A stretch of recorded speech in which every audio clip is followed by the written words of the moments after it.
175 కోట్ల మోసం చేసిన కేసులో ఇద్దరిని సైబర్ సెక్యూరిటీ బ్యూరో అరెస్టు చేసింది. బ్యాంకు ఖాతాలు తెరిచి సైబర్ నేరాలకు పాల్పడుతున్నట్లు సైబర్ పోలీసులు గుర్తించారు. డబ్బును హవాలా మార్గంలో పంపిణీ చేసినట్లు గుర్తించారు.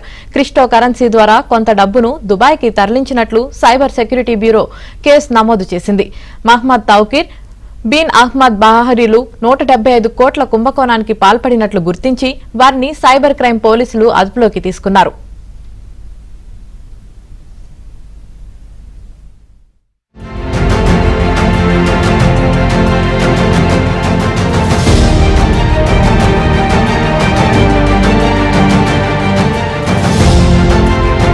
పోలీసులు గుర్తించారు. డబ్బును హవాలా మార్గంలో పంపిణీ చేసినట్లు గుర్తించారు.